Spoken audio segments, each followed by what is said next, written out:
The Coalition of Domestic Election Observers, CODEO, deployed over 100 observers to monitor the ongoing mass registration exercise across the country. This objective, or the objective for observing the exercise, is really just to promote electoral transparency and enhance public confidence and trust in the process, as well as to promote a credible and peaceful electoral outcome. Now, in the wake of allegations and counter-allegations of ethnic disenfranchisement and acts of intimidation in some areas, it's important to have an objective assessment of the entire process. Rhoda Osei-Afol is a project manager at CODEO Secretariat, and she joins us with her thoughts on this via Zoom. Hello, Rhoda. Good to see you.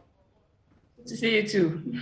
Now, the Electoral Commission has patted itself on the back. In fact, it says it has registered about 95% of eligible voters. But what is CODEO's own general assessment of the process so far? Well, thank you very much. The exercise is just about a few days to an end. Tomorrow, I think generally most registration centers will be concluding. The EC has indicated that they will be doing some targeted mop-up where they feel there's a need to. So we are still monitoring the situation, but we are hoping to release a statement right after the end of the exercise. So far, we've shared preliminary findings with the public, looking at various aspects of the process. There are a number of indicators we look at. We look at the logistical arrangements for the exercise. We look at security. We look at the conduct of stakeholders like political parties. We look at the respect for rules and regulations. And we've highlighted a number of these issues. I don't know if you want me to run through some of these. Very quickly, please. Sure. So generally, I mean, if you look at the logistical arrangement for the exercise, I think that is one area that the Electoral Commission did quite well. We found out that registration materials were very much available in most centers observed. There were few reported cases about shortages at some point in time, and officials had to take steps to rectify that situation. So the general logistical arrangement was quite good. If you look at the performance of biometric registration devices, or the BVR kits, there were some cases where there were few challenges with the cameras, with the fingerprint scanners, with the laptops in terms of logging in and activating them. We had about 11 to 13% of instances where there were a few challenges. In some cases, they resorted to some suspension of the exercise for some time before the situation was rectified. But generally, most centers didn't have major problems with the devices.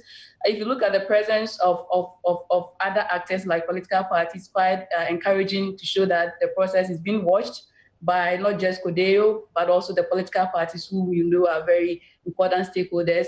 The issue about respect for processes, there were some issues that we've highlighted about the role of guarantors.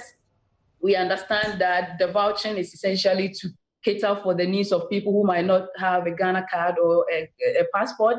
At the same time, we reckon that in some cases there were some kind of abuse of this process, because ideally you expect that for some people who are guaranteeing for another, you expect a certain knowledge of who they were guaranteeing for. But in some instances that we heard reports about, it was though people were just vouching for people that they wanted to, irrespective of whether they knew these people or not, which we think is not an ideal situation. It's not healthy, because that makes it possible for unqualified people to come through the process.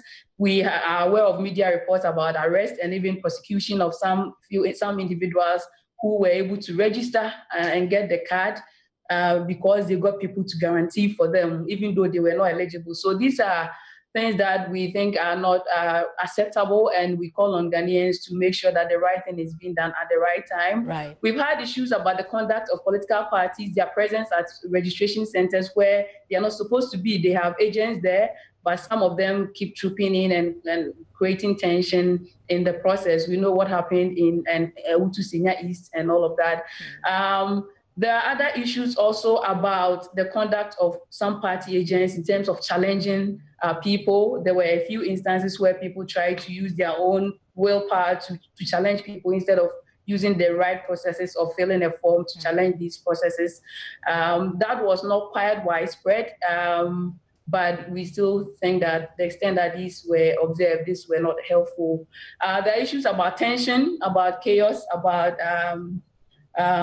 violence. These are isolated cases, but they are not. These are quite unfortunate incidents because you don't expect the registration exercise, which is a simple exercise if we are all to play by the rules, to go in this direction. The other issues about COVID and the respect for the COVID protocols, whereas the EC made arrangement for washing facilities, there were issues about people not wearing masks, people not observing social distancing. I think some of these issues came up quite early in the process. So those were some of the challenges. Overall, we realized that initially there wasn't sufficient education about what the processes were or the mode of registration was as far as the phase system is concerned, that this was going to be in phases and there was no need for people to rush and go to other centers. But because there wasn't sufficient education at the beginning, there was a sense that people had to go and register right from the 30th of June. And so there was some crowding, given that we are in a pandemic. That was not helpful. Fortunately, the situation improved a bit. As we see in some. Well, so that's Rhoda Osei Afful. She is with CODEO. We'll go back to her, but